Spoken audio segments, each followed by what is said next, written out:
Le levrette de café, bonsoir, ça va bien? Ouais! C'est ma deuxième fois ici ce soir. La première fois c'était le 9 avril, donc merci Faf pour la confiance.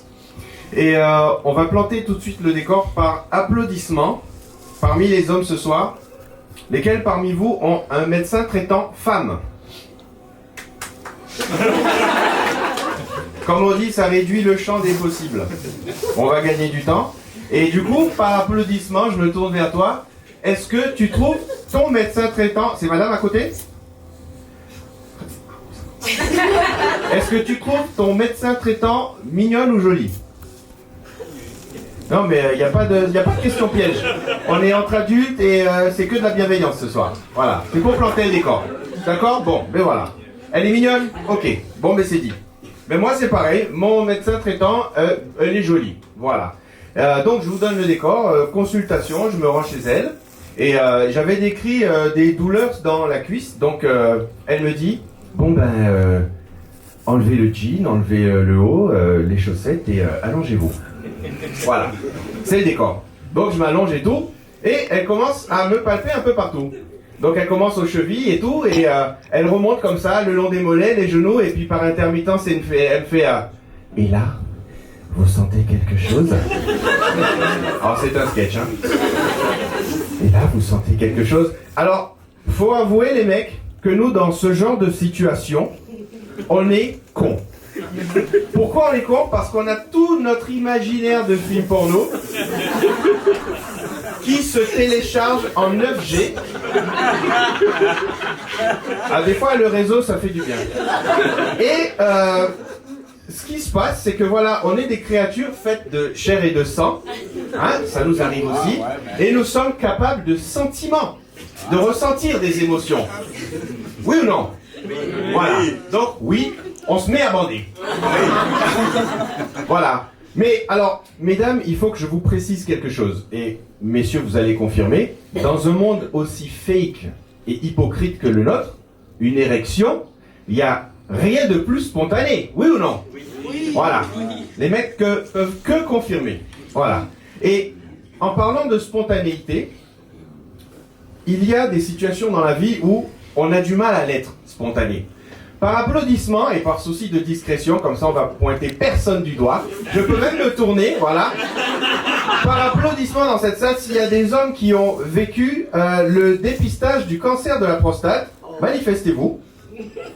Voilà. Encore une fois, on gagne du temps, voilà, il y a de l'écrémage, donc statistiquement, je me dis qu'on a un public de moins de 50 ans. Voilà. Donc, avouez quand même que c'est une situation où, que tu le veuilles ou pas, ta dignité, elle en prend un coup, oui ou non? Comme ferait le pape, elle se prend même 2 doigts. Mais, alors, paraît-il que c'est pour la bonne cause. Mais moi, il y a un truc qui me chiffonne. Il y a un truc qui me chiffonne, on est en 2024, d'accord? Toulouse, capitale de l'air et de l'espace. Vous avez des télescopes.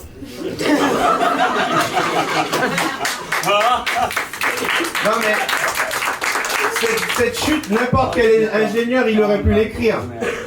On est en 2024, vous avez des télescopes qui sont capables de vous déceler une trace d'humidité sur une planète au fin fond de la galaxie de sa mère. Mais il faut qu'un mec sorti de nulle part, qu'on connaît pas, donc même pas une rencontre Tinder ou mythique, se mette son gant à la tête pour aller vous dépister tout ça.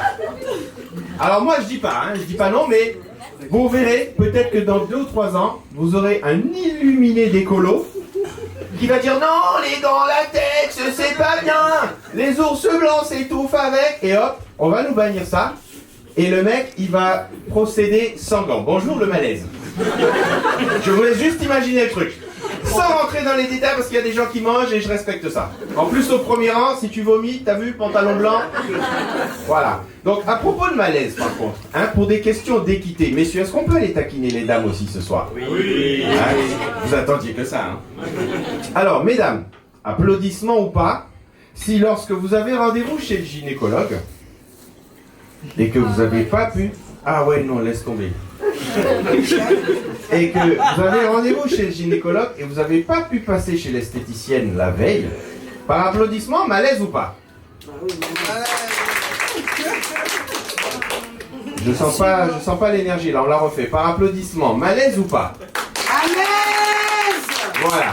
Alors si ça peut vous rassurer, dites-vous une chose, c'est que le gynéco, lui aussi, sa journée, elle doit être compliquée parce que il doit en voir... Vous êtes gynéco? Il doit en voir de toutes les formes, de toutes les couleurs, de toutes les tailles.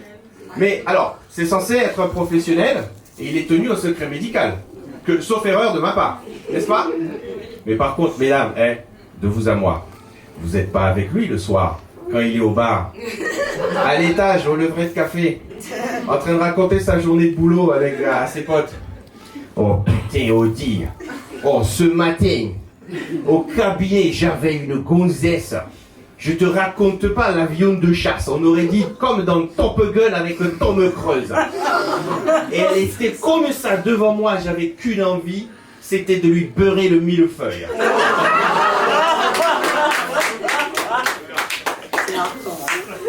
Je vous laisse le temps de la digérer. Et comme nous sommes dans le raffinement et la gastronomie, je vais vous laisser avec cette grande question philosophique sur laquelle vous allez méditer. Quel est le point commun entre un gynécologue et un livreur de pizza? Alors je vous rassure, il n'y a pas une histoire de champignons.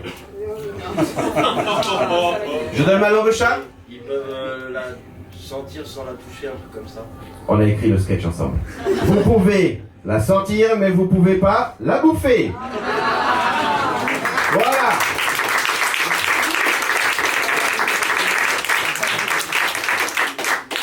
Ce fut un plaisir d'échanger avec vous. On développera certains sujets une prochaine fois. Je vous demande de garder l'énergie pour le prochain.